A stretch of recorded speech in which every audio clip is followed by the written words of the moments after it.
आज के इस वीडियो में हम ये देखने वाले हैं कि नंबर्स क्या होते हैं, नंबर सिस्टम क्या होता है, अंक और संख्या में क्या अंतर होता है, संख्याएं कितने प्रकार की होती हैं। तो इन सब से रिलेटेड जितनी भी आपकी क्वेरीज होंगे या डाउट्स होंगे वो सब इस वीडियो में आपके क्लियर होने वाले हैं। ठीक है, तो आगे बढ़ते हैं। सबसे पहले हम ये देखते हैं कि संख्या होती क्या है। ठीक है, तो संख्याएं एक ऐसी वैल्यू होती है, मैथमेटिकल वैल्यू होती है जो गिनने के लिए, नापने के लिए या फिर किसी चीज में लेबल लगाने के लिए एक नंबर का एक सिंबल होता है जिसको यूज करते हैं। तो उस सिंबल को ही संख्या कहा जाता है। ठीक है, लिखा भी इसमें कि वे गणितीय वस्तुएं जिनका उपयोग गिनने, मापने और नामकरण करने के लिए किया जाता है उन्हें संख्याएं कहते हैं। ठीक है, तो नॉर्मली जो हम देखते हैं तो कितनी तरह की संख्याएं देखते हैं हम, ये 10 तरह की संख्याएं होती हैं हमारी हिंदू प्रणाली में। ठीक है, 0 1 2 3 4 5 6 7 8 9, तो ये हमारी संख्याएं होती हैं। ठीक है, अब नेक्स्ट देखते हैं कि नंबर सिस्टम क्या होता है।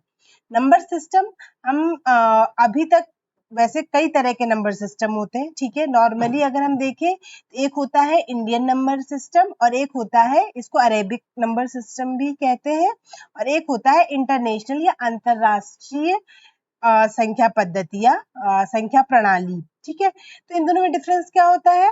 देखो, जो हमारी हिंदू वाली है उसमें एक अगर नंबर है तो हम उसे कहते हैं इकाई। ठीक है, इंटरनेशनल में भी उसे इकाई ही कहते हैं।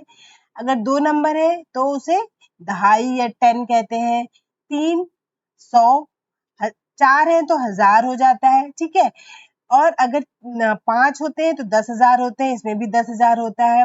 लेकिन जब हम 1,00,000 में आते हैं, जब आपके यहाँ पे 6 नंबर हो जाते हैं तो इंडियन नंबर सिस्टम में उसे लाख कहा जाता है, लेकिन इंटरनेशनल में उसे हम 100,000 कहते हैं। फिर अगर एक और अंक बढ़ जाता है, 7 हो जाते हैं, तो इंडियन में वो 10 लाख हो जाता है, लेकिन इसमें 1 मिलियन हो जाता है। इसी तरीके से एक और जीरो अगर आप बढ़ा देते हो तो इंडियन में तो उसे करोड़ कहते हैं, लेकिन इंटरनेशनल में वो 10 मिलियन बन जाता है। ऐसे फिर आगे अरब खरब में बिलियन, 10 बिलियन, इस टाइप से चीजें बढ़ती हैं। तो जैसे कि आजकल जैसे कि हम कोई भी नंबर लिखते हैं, मान लीजिए मैंने एक नंबर लिखा 1 2 3 4 5 6 7। ठीक है, सपोज इसमें 7 डिजिट है, तो अगर आप इंडियन न्यूमरेशन सिस्टम से इसको पढ़ेंगे, ठीक है, तो ये नंबर किस हिसाब से बनेगा, इकाई, दहाई, सैकड़ा, हजार, 10,000, लाख, 10 लाख, ये बना 12,34,567। ठीक है, तो ये के नंबर बना। ऐसे अगर आपको इंटरनेशनल सिस्टम से अगर आपको पढ़ना है तो आपको पता है इकाई आता है, फिर दहाई आएगा, लेकिन इसमें यहाँ तक जाता है। ठीक है, ये चीज यहाँ तक जाएगी। आप इसे पढ़ेंगे कि 1 मिलियन 234,567। ठीक है, तो ये हो गया इस सिस्टम में इस नंबर को कैसे पढ़ा जाएगा। ठीक है, अब बहुत तरह के नंबर सिस्टम्स होते हैं, देख लेते हैं कि कैसे कैसे होते हैं। एक होता है बाइनरी सिस्टम। ठीक है, बाइनरी में, बाइनरी मतलब दो, तो इसमें सिर्फ 2 ही डिजिट्स होती है, 0 1, और आपको पता है इसमें 2 नहीं होगा, 2 को इन्हीं 1 और 0 से किसी भी तरह रिप्रेजेंट करेंगे। ठीक है, तो बाइनरी सिस्टम में सिर्फ 2 डिजिट्स होती हैं।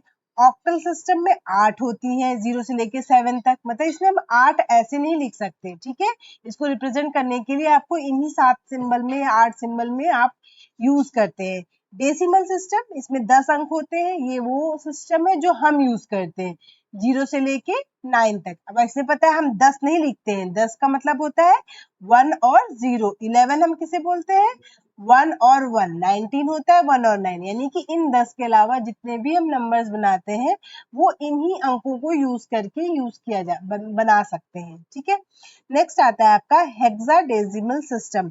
हेक्साडेसिमल का मतलब होता है, हेक्सा मतलब 6, डेसी मतलब 10, तो टोटल हो गए आपके 16। इसमें टोटल 16 डिजिट्स हो जाती हैं, 16 सिंबल है इस सिस्टम में सबको रिप्रेजेंट करने के। ठीक है, तो ये हो गए 10, और ये आपके 6 और ABCDEF ले लिए जाते हैं। ठीक है, तो इसमें जो ये सब चीजें हम रिप्रेजेंट कर रहे हैं, इन सबका अपना, हर सिस्टम में अपने नंबर से, अपने सिंबल से नंबर को प्रेजेंट करने के लिए, ठीक है, और उनको जोड़ने घटाने के उनके अपने रूल्स होते हैं। तो इस तरीके से ये हमने 4 सिस्टम देख लिए कि नंबर सिस्टम कितने तरीके हो सकते हैं। हम जो जनरली यूज कर रहे हैं, हम डेसिमल सिस्टम यूज करते हैं, कंप्यूटर वगैरह होते हैं वो बाइनरी ज्यादा यूज करते हैं, ठीक है। तो अलग अलग सिस्टम, अलग अलग जगह हम अलग अलग सिस्टम्स यूज करते हैं जो हमारे लिए बेनिफिशियल होता है, ठीक है। अब नेक्स्ट आते हैं कि अंक और संख्या में अंतर क्या होता है, ठीक है। तो हमने देखा अंक जो 0 से लेके 9 तक 10 अंक है हमारे पास, ठीक है। संख्या क्या होती है, इनको मिला करके जो एक नंबर बनेगा, एक ग्रुप बनेगा, उसे हम संख्या कहते हैं। जैसे कि ये है 5, 6, 8, 9, 7, ठीक है। ये एक पूरी संख्या है जिसको हम कैसे पढ़ेंगे, 56,897। तो ये तो संख्या है, लेकिन इसमें अंक कौन कौन से हैं, 5, 6 भी इसका एक अंक है, 8 इसका एक अंक है, 9 एक अंक है, एक है 7, ठीक है। एक और टर्म आता है जिसे हम कहते हैं संख्यांक। संख्यांक क्या होता है, संख्यांक होता है कि उस पर्टिकुलर संख्या में जो जो अंक यूज किए हैं वो संख्यांक हो गए। जैसे 4, 3, 2 है ये, ठीक है, 432, इसके संख्यांक कौन कौन से हैं, 4, 3 और 2, ठीक है, ये इसके संख्यांक होंगे। तो इस तरीके से अंक और संख्या में ये डिफरेंस होता है, ठीक है। सीधी सी बात है, 9 भी एक संख्या है और 9 एक अंक भी है। तो हर अंक संख्या होता है पर हर संख्या अंक नहीं होता है, ठीक है। मतलब सीधी सी बात है, ये संख्याएं तो है ही ना, बट ये चीजें अंक तो नहीं बनती। तो इस तरीके से हर अंक संख्या है पर संख्याएं अंक नहीं होती हैं। तो ये डिफरेंस होता है अंक और संख्या में, ठीक है। अब आगे बढ़ते हैं। सबसे पहले जिसको इसका मेन जो टॉपिक है, इसमें हमने देखा था, हम एक ये देखने वाले हैं कि संख्याओं के प्रकार कौन कौन से होते हैं। तो पहले हम ये देख लेते हैं, अलग अलग हम देख लेते हैं कि सारे प्रकार कौन कौन से, इनकी डेफिनेशंस क्या होते हैं, लास्ट में इनको हम समराइज कर लेंगे, ओके। तो सबसे पहले देखते हैं प्राकृतिक संख्याएं क्या होती हैं, जिनको इंग्लिश में हम कहते हैं नेचुरल नंबर्स, ठीक है। तो नेचुरल नंबर्स, ये सबसे पहले नेचुरली आपके दिमाग में आते हैं। नंबर्स का यूज सबसे पहले या नेचुरली किसकी तरह किया जाता था, गिनने के लिए। तो जिन संख्याओं का यूज आप गिनने के लिए करते हैं वो सब प्राकृतिक संख्याएं कहलाती हैं। तो गिनने के लिए कौन सी यूज की जाती है, 1, 2, 3, 4, 5, 6, 7, 8, 9, आगे आप बहुत अंत तक जा सकते हैं। तो ये सब संख्याएं हो गई प्राकृतिक संख्याएं, ठीक है। जैसे आप किसी टेबल में अगर किताबें रखी है तो आप कह देते हैं टेबल पे 5 किताबें रखी हैं, 4 पेंसिल रखी हैं, 6 रजिस्टर रखे हैं, ठीक है। तो ये सब संख्याएं प्राकृतिक संख्याएं कहलाती हैं। अब इसके बाद आते हैं पूर्ण संख्या किसे कहते हैं, ठीक है। तो इसके बाद हमने देखा कि ये संख्याएं तो गिनने के लिए करते ही हैं, लेकिन अगर सपोज कभी कभी क्या होता है, कुछ भी नहीं है, जीरो इन्वेंट किया था, इंडिया ने ही इन्वेंट किया था। तो जब आप इन्हीं प्राकृतिक संख्याओं में जीरो भी ऐड कर देते हैं, यानी कि जब आप जीरो से गिनती शुरू करते हैं या जीरो से नंबर लिखते हैं, तो ये संख्याएं पूर्ण संख्याएं कहलाती हैं, ठीक है। सिर्फ अगर आप इतना से काउंट करेंगे तो आप इसे 1, 2, 3, 4, 5 ये नेचुरल नंबर या प्राकृतिक संख्याएं हो गई। और अगर आप जीरो को भी काउंट कर लेते हैं, अंदर ले लेते हैं, तो इसे हम होल नंबर या पूर्ण संख्या कहा जाता है और इसे हम जनरली W से डिनोट करते हैं, ठीक है। अब स्टार्ट करते हैं आगे। अब आगे आता है इंटीजर नंबर, या जिसे हम कहते हैं पूर्णांक संख्या क्या होती है। तो पूर्णांक में क्या होता है, देखो अभी तक हमने इतने नंबर तो हम देख चुके हैं, ठीक है। अब होता क्या है, धीरे धीरे जैसे आगे आगे आपको एक्सपीरियंसेस होते हैं, तो हमें पता है हम क्या करते हैं, हम संख्या उधार भी लेना शुरू कर देते हैं, ठीक है। संख्याएं तो है, जो चीज है हमारे पास तो है, हमने किसी कोई चीज दे दी, ठीक है। तो नेगेटिव सेंस में होता है या हम कर्जे में है, ठीक है। तो ये सब नेगेटिव चीज में यूज होते हैं। तो इसका मतलब अगर हम इन्हीं संख्याओं के आगे माइनस यूज कर देते हैं तो वो भी एक तरह की संख्याएं हो गई, जैसे -1, -2, -3, -4, -5, ठीक है। यही सब संख्याएं 1 से लेके इंफिनिटी तक प्लस में चलती है। एक जीरो हो गया, फिर यही संख्याएं 1 से लेके इधर इंफिनिटी तक चलेंगी, लेकिन माइनस साइन के साथ, ठीक है। तो इनको कहते हैं धनात्मक संख्या, इनको कहते हैं ऋणात्मक संख्या। जीरो ना तो धनात्मक है ना सकारात्मक है, ठीक है। ना तो आपके पास कुछ चीजें डिपॉजिट है, ना आप किसी कर्ज में हो, तो इसको हम एक न्यूट्रल नंबर कहते हैं, ठीक है। ना तो ये सकारात्मक में आता है, ना ही ये नकारात्मक में आता है। ओके। और ये जो लाइन आप देख रहे हैं इसे हम संख्या रेखा या नंबर लाइन कहते हैं, जिसमें नंबर को डिनोट करने का तरीका होता है, सबसे पहले एक सीधी लाइन खींचो, कहीं पे भी बीच में एक 0 डिनोट कर दो। अब इसके अगर आप राइट साइड में जाएंगे तो आपकी धनात्मक संख्या से बराबर बराबर जगह पे डिस्टेंस में 1 2 3 ऐसे शुरू हो जाएगा, और अगर आप इसके लेफ्ट में आएंगे तो आपकी ऋणात्मक संख्याएं शुरू हो जाएंगी, ये भी उतनी ही समान दूरी पर रहेंगे। ठीक है, तो ये जो रेखा होती है इसे आप संख्या रेखा कहते हैं। और ये जो सारी संख्याएं हो गई, इन सबको अगर हम एक साथ देखें तो इसे कहते हैं पूर्णांक संख्या या इंटीजर नंबर भी कहते हैं इसे। ठीक है, तो ये हो गई आपकी पूर्णांक संख्या। ठीक है, अब आगे बढ़ते हैं जिन्हें हम कहते हैं सम संख्याएं। क्या होती हैं सम संख्याएं? सबको पता है कि ऐसी प्राकृतिक संख्या जो 2 से पूर्णतः विभाजित होती है सम संख्या कहलाती है। ठीक है, तो ये ध्यान देना, प्राकृतिक संख्या जो 2 से, अगर आपसे पूछा जाए क्या -4 2 से विभाजित होती है? हाँ, विभाजित होती है, 2 दूनी 4 होता है। ठीक है, तो आगे से भी -2 आ जाएगा, लेकिन ये एक प्राकृतिक संख्या नहीं है। तो सम संख्याएं सिर्फ प्राकृतिक संख्याएं होती हैं जो 2 से विभाजित हो जाती हैं। ठीक है, तो जैसे कि ये 1 से 100 तक लिखी हुई है, सीधी सी बात है, सबसे छोटी प्राकृतिक संख्या जो सम संख्या हो वो है 2। सबसे छोटी सम संख्या 2 हो गई, और इसके बाद बड़ी तो आपको पता ही है 4 6 8, आप अंत तक भी कितने भी तक आप सम संख्याएं ढूंढ सकते हैं। ये हो गई सम संख्याएं। इसी तरीके से आगे बढ़ते हैं, विषम संख्याएं क्या होती है? विषम संख्याएं जो 2 से विभाजित नहीं होती उन्हें विषम संख्या कहते हैं, और ये भी एक प्राकृतिक संख्याओं का ही डिवीजन होता है। ठीक है, जैसे कि सबसे छोटी विषम संख्या आप देखेंगे तो क्योंकि प्राकृतिक संख्याओं की बात कर रही है तो सबसे छोटी विषम संख्या 1 से शुरू होगी, फिर 3 हो जाएगी, फिर 5 हो जाएगी, ऐसे ही आप इन्फिनिटी तक बढ़ सकते हैं। ठीक है, तो ये हो गई आपकी विषम संख्याएं। ये कुछ 1 से 100 तक विषम संख्याएं लिखी हुई हैं। इसके बाद आगे बढ़ते हैं जिन्हें हम कहते हैं भाज्य संख्याएं, अभाज्य संख्याएं और सह अभाज्य संख्याएं क्या होती हैं। ठीक है, तो भाज्य संख्याएं, अभाज्य संख्याएं और सह अभाज्य संख्याएं एक जैसी लग रही है। अभी हम देखते हैं कि इनकी डेफिनेशंस क्या होती है।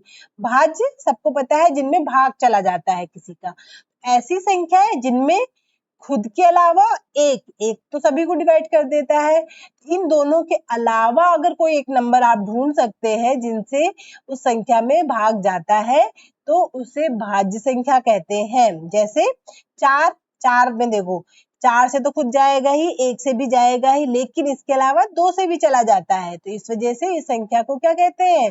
भाज्य संख्या।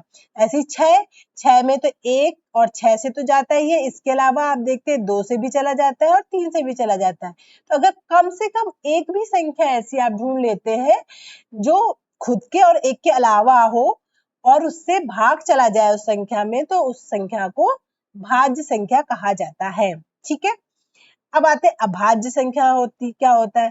अभाज्य संख्याएं वे संख्याएं होती हैं जिनमें सिर्फ खुद से और एक से, सिर्फ इन्हीं से भाग जाता है, उनके अलावा किसी से भाग नहीं जाता, तो ऐसी संख्याओं को अभाज्य संख्या या प्राइम नंबर कहा जाता है। ठीक है, जैसे कि 2 3 5 7 11 13 17 19, ये कुछ संख्याएं हैं जिनको आपको याद रखना जरूरी है कि ये भाज्य संख्याएं हैं या अभाज्य संख्याएं। ठीक है, तो ये सारी संख्याएं भाज्य संख्याएं नहीं है, ये अभाज्य संख्याएं हैं। ठीक है, जैसे 27 है, 27 भाज्य है या अभाज्य है? ये भाज्य संख्या है। क्यों? क्योंकि इसमें 3 से भी भाग चला जाता है, 9 से भी भाग चला जाता है, ये भाज्य संख्या है। ठीक है, अब 31 कैसी संख्या है? 31 है, ये एक अभाज्य संख्या है। ठीक है, तो इस तरीके से आप भाज्य और अभाज्य संख्याओं में डिफरेंशिएट कर सकते हैं। आगे देखते हैं को प्राइम नंबर क्या होता है। को मतलब हिंदी में देख सकते हैं सह अभाज्य संख्या। सह अभाज्य यानी कि साथ में अभाज्य संख्या। साथ में मतलब इसमें हम दो संख्याओं के बारे में बात करेंगे। सपोज पेयर लेंगे, मतलब इसमें संख्या कोई सी भी दो संख्या ले लो, जैसे कि 9 और 25 ले लो। अगर एक ऐसी संख्या है जिससे इनमें कोई कॉमन फैक्टर नहीं होगा, मतलब एक ऐसा नंबर अगर नहीं मिल रहा है आपको जिससे इसमें भी भाग चला जाए इसमें भी भाग चला जाए, ठीक है, दोनों में उसी सेम नंबर से भाग जाना चाहिए ऑब्वियसली 1 के अलावा, तो उस संख्या को सह अभाज्य संख्याएं कहा जाता है। जैसे कि अगर आप 4 और 6 को देखें, ठीक है, तो 4 और 6 में 2 से 4 में चला जाता है, 6 में किससे जाता है, 2 से भी चला जाता है, 3 से भी चला जाता है, लेकिन इन दोनों में कोई कॉमन फैक्टर आ रहा है जिससे दोनों में भाग चला जाता है, 2। 2 से 4 में भी आप डिवाइड कर सकते हो, 6 में भी डिवाइड कर सकते हो, ठीक है। तो 2 क्या हो जाएगा, इसमें कॉमन फैक्टर हो जाएगा, इस वजह से यह सहअभाज्य संख्या नहीं कहलाती है, ठीक है। अच्छा, ये जो हम कह रहे हैं कॉमन फैक्टर क्या होता है, इसके लिए आपने एक दूसरा टर्म सुना होगा, मासा कहते हैं इसे, ठीक है। यानी कि अगर किन्हीं दो संख्याओं का मासा एक के अलावा आता है तो वो सहअभाज्य संख्या नहीं है, लेकिन अगर मासा एक आता है तो वो अभाज्य संख्या सहअभाज्य संख्या कहलाती है, ठीक है। मासा और लासा ये सब कैसे निकालते हैं वो हम आगे आने वाली वीडियोस में हम देखेंगे, ठीक है। तो 11 और 24 इनका भी मासा एक है, तो इस वजह से यानी कि कोई भी एक ऐसी संख्या नहीं है जिससे दोनों में भाग चला जाए, तो इस वजह से इसे इन दोनों संख्याओं को सहअभाज्य संख्या कहा जाता है, ठीक है। इसी तरीके से 0 और 1 को भी आप सहअभाज्य संख्या कह सकते हैं, ठीक है। आते हैं अगले टाइप की तरफ। तो अगला टाइप आता है परिमेय संख्या या फिर रेशनल नंबर क्या होता है, ठीक है। तो वे संख्याएं हमने अभी देखा कि जिनको P बाई Q की फॉर्म में लिखा जाता है, यानी कि P अपॉन Q की फॉर्म में अगर आपने लिखा है तो उसे रेशनल नंबर कहते हैं, और Q आपका 0 नहीं होना चाहिए, ठीक है, क्योंकि 0 से किसी भी संख्या में भाग नहीं जाता। भाग नहीं जाता मतलब 0 के पहाड़े में 0 के अलावा कुछ आता ही नहीं है, तो भाग कैसे जाएगा किसी में, ठीक है। तो सीधी सी बात है, जो बटे में है ये 0 नहीं होना चाहिए, और P और Q आपके पूर्णांक होने चाहिए। पूर्णांक मतलब माइनस में वाला भी हो सकता है, -2, -3, -4, 1, 2, 3, 4 ये सब हमने देखे थे पूर्णांक होते हैं। तो इनमें से कुछ भी यूज कर सकते हो आप, माइनस भी हो सकते हैं, प्लस भी हो सकती है संख्याएं, ठीक है। तो ऐसी संख्याएं जिन्हें P बटे Q की फॉर्म में लिख सकते हैं, लेकिन Q 0 नहीं होना चाहिए। P और Q पूर्णांक होते हैं या इंटीजर्स होते हैं, तो उन्हें परिमेय संख्याएं कहते हैं। जैसे कि कुछ उदाहरण ले लेते हैं, 1/2, 3/2, -4/5 -4 पूर्णांक होता है, 5/-7 ये भी पूर्णांक होता है। तो आप कहेंगे ये अंडर रूट 25 लिखा हुआ है, तो आपको पता है अंडर रूट का मतलब होता है कि 25 किसके वर्ग में आता है, कौन सी ऐसी संख्या है जिसको 2 बार गुणा करके आपको 25 मिल जाता है, 5, 5 पंजे 25 होता है। तो ये अंडर रूट 25 नहीं है, ये सिर्फ 5 है। आपको पता है जिस संख्या के बटे में कुछ नहीं होता उसके बटे में हम 1 ले लेते हैं, तो ये हो गया 5/1। इसी तरीके से 225 किसका वर्ग में आता है, कौन सी ऐसी संख्या है जिसको 2 बार गुणा करके 225 बन जाता है, 15, तो 15/1। तो इस तरीके से ये सारी की सारी संख्याएं परिमेय संख्या है। अब परिमेय संख्या ऋणात्मक भी होती है, धनात्मक भी होती है। जब इसमें से कोई भी धन का साइन होता है, सब जगह ऋण नहीं दिखाई दे रहा है, तो धनात्मक संख्याएं हो गई। 0 के राइट साइड में या फिर दाएं तरफ धनात्मक परिमेय संख्याओं को दिखाया जाता है। और इसी तरीके से इधर अगर हम लेफ्ट साइड में देखें तो जब माइनस होता है, चाहे सिंगल नंबर हो, क्योंकि इसके बटे में भी आप 1 लिख सकते हैं, ठीक है, चाहे हाफ वाला नंबर हो, ये सारी संख्याएं आपकी ऋणात्मक परिमेय संख्याएं होती हैं, ठीक है। अब आप सोचेंगे जब P और Q दोनों पूर्णांक है तो क्या -3/-5 ये दोनों भी तो पूर्णांक है, तो क्या ये परिमेय संख्या है, हाँ ये भी एक परिमेय संख्या है। लेकिन अब ये देखना ये ऋणात्मक है या धनात्मक है, तो हमेशा ध्यान देना दोनों तरफ अगर साइन है तो ये प्लस बन जाता है, ठीक है, तो ये सिर्फ 3/5 में काउंट होगा। तो इस तरीके से अगर दोनों में ऋण का निशान है तो वो एक धनात्मक परिमेय संख्या में आता है। लेकिन अगर सिर्फ -3/5 होता तो ये ऋणात्मक में आता, या फिर 3/-5 होता तो भी ये ऋणात्मक में ही आता, ठीक है। तो ये हो गई आपकी परिमेय संख्याएं। अब आगे बढ़ते हैं, अपरिमेय संख्याएं क्या होती है, जो परिमेय संख्याएं नहीं होती, यानी जिन्हें P/Q की फॉर्म में नहीं लिखा जा सकता है। उन्हें ज्यादातर क्या लिखते हैं, अंडर रूट की फॉर्म में लिखा जाता है, और इस अंडर रूट को सॉल्व नहीं कर सकते। मतलब जैसे कि अंडर रूट 25 हमने देखा, तो आपको पता है 5 पंजे 25 होता है, सीधा सीधा आपको एक नंबर मिल गया 5, ठीक है, तो ये परिमेय संख्या थी। लेकिन अगर आप अंडर रूट 3 को अगर देखें तो आपको पता है 3 कोई ऐसी संख्या नहीं है जिसको 2 बार गुणा करके 3 मिलेगा, ठीक है। तो इस तरीके से ये अपरिमेय संख्या हो गई। √7, √11, √17, ठीक है, ये सारी संख्याएं आपकी अपरिमेय संख्या हो गई। √105, 15 सत्ते 105 होता है, ठीक है, आप ये देख सकते हैं। अब 3 पंजे 15 और 7, इसमें क्या आप देख रहे हो 2 बार किसी संख्या का गुणा हो रहा है, 2 बार हो 15, मतलब इसमें कोई भी 105 के लिए कोई भी एक ऐसी संख्या नहीं निकाल सकते जो इसका ये अंडर रूट हो, तो इस वजह से ये भी एक अपरिमेय संख्या है। इसी तरीके से कुछ एग्जांपल ले लें, जैसे पाई, पाई भी एक अपरिमेय संख्या है, ठीक है। पाई की वैल्यू 22/7 कहते हैं, बट आप कहोगे कि पाई को तो 22/7 से रिप्रेजेंट करते हैं, तो ये परिमेय संख्या क्यों नहीं है, ठीक है। अभी हम आगे देखेंगे, ये डिस्कशन बाद में करेंगे कि पाई को 22/7 क्यों लिखते हैं जब ये परिमेय संख्या नहीं है, ठीक है। इस तरीके से ई, ये भी अपरिमेय संख्या है। ऐसे एक ये गोल्डन रेशियो होता है, फाई कहते हैं जिसे, ये भी एक अपरिमेय संख्या ही है, ठीक है। तो ये कुछ इनको आपको ध्यान में रखना है, क्योंकि कभी कभी पूछ लेगा कि ये ऑप्शंस में कौन सी संख्याएं अपरिमेय है, ठीक है, तो ये आपको ध्यान रखना है। आगे बढ़ते हैं। ये चार्ट है जो हमने ऊपर जितनी भी संख्याएं पढ़ी है उनको अगर हम एक ग्राफिकली या फिर पिक्टोरियल फॉर्म में अगर देखें तो हमने इसमें आप आराम से समझ सकते हैं। सबसे पहले क्या आते हैं, नेचुरल नंबर्स। सबसे पहला सेट बना था आपका नेचुरल नंबर का, जिसमें 1 2 3 आ गया था, ठीक है। फिर आपने क्या किया था, उसमें जीरो और डाल के उसका एक घेरा बड़ा हो गया था, ठीक है। तो इसे हम कहते हैं पूर्ण संख्याएं, 0 1 2 3, ठीक है, होल नंबर्स इंग्लिश में कहते हैं। इसके बाद एक और आपने संख्याएं जोड़ दी थी, जिसमें आपने 1 2 3 के ही -1 2 3 भी जोड़ दिए थे, तो इन सबको कहते हैं इंटीजर्स। फिर उसका और घेरा बड़ा हो गया था कि ये सब संख्याएं तो आएंगे ही, साथ में बटे वाली संख्याएं भी जितनी होंगी वो सब की सब रेशनल नंबर्स कहलाती हैं, ठीक है। और इनमें से जो कुछ भी इनमें नहीं आता है वो बनता है इर्रेशनल या अपरिमेय संख्या कहलाता है, ठीक है। और ये हो गए उसके उदाहरण। और इन दोनों को एक साथ अगर हम देखें तो इनको रियल नंबर्स या वास्तविक संख्याएं कहा जाता है, ठीक है। तो ये आपका कहा जाता है। अब काल्पनिक संख्या क्या होती है, जिनकी हम सिर्फ कल्पना कर सकते हैं। अब किनकी कल्पना कर सकते हैं, अब जब भी आपको पता है दो नेगेटिव नंबर को मल्टीप्लाई करके आपका हमेशा पॉजिटिव नंबर आता है, ठीक है। यानी कि किसी भी संख्या का वर्ग हमेशा प्लस ही होगा, ठीक है, माइनस में वर्ग नहीं होता है। वर्ग का मतलब क्या होता है, उसी संख्या को 2 बार गुणा करना, ठीक है।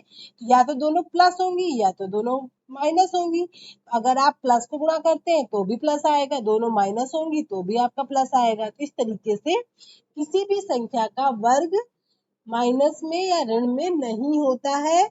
लेकिन फिर भी हम ऐसी कुछ संख्याओं के बारे में अध्ययन करते हैं, तो ऐसी संख्याओं को काल्पनिक संख्याएं कहा जाता है, जैसे कि √-1, √-4।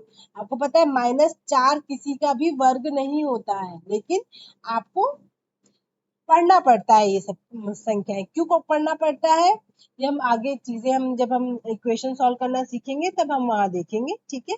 तो इस तरह की संख्याओं को काल्पनिक संख्याएं कहते हैं, क्योंकि रियल में वास्तविकता में तो ये पॉसिबल नहीं, लेकिन फिर भी हम इनके बारे में पढ़ रहे हैं, तो ये संख्याओं को काल्पनिक संख्याएं कहा जाता है, ठीक है। अब हम सम अप कर लेते हैं, जितने भी हमने प्रकार पढ़े, तो टोटल 12 प्रकार की संख्याएं होती है। प्राकृतिक संख्याएं 1 2 3 4, पूर्ण संख्या है जिसमें हम जीरो भी इंक्लूड कर देते हैं, सम संख्या, प्राकृतिक संख्या है जिनमें 2 से डिवाइड चला जाता है, विषम संख्या जिनमें 2 से डिवाइड नहीं जाता है, पूर्णांक संख्या जब इन्हीं प्राकृतिक संख्याओं और पूर्ण संख्याओं और प्राकृतिक संख्याओं के आगे का माइनस ये सब लगा के जितनी भी संख्याएं बनती हैं वो पूर्णांक संख्या कहलाती है। भाज्य संख्या जिनमें किसी भी नंबर से 1 और खुद के अलावा, ठीक है, उस संख्या से डिवाइड जाता है तो उसे भाज्य संख्या कहते हैं। अभाज्य जिसमें 1 या फिर उस नंबर के अलावा किसी और नंबर से भाग नहीं जाता है उन्हें अभाज्य संख्या कहते हैं। सहअभाज्य संख्या है जिनका मासा 1 होता है। परिमेय संख्या है जिनको p बटे q की फॉर्म में लिखते हैं। q 0 नहीं होना चाहिए। p और q आपके पूर्णांक या इंटीजर्स होते हैं। अपरिमेय संख्याएं जो परिमेय नहीं होती हैं, नॉर्मली इनको अंडर रूट में डिनोट किया जाता है। वास्तविक संख्याएं परिमेय और अपरिमेय दोनों मिला के आपकी वास्तविक संख्याएं बनाती हैं। और ये हो गई अवास्तविक संख्याएं, जिनका वास्तविकता में ये वैल्यूज आना पॉसिबल नहीं है, तो इस तरह की संख्या अवास्तविक संख्याएं कहलाती हैं। आज के लिए इतना काफी है। Thank you so much.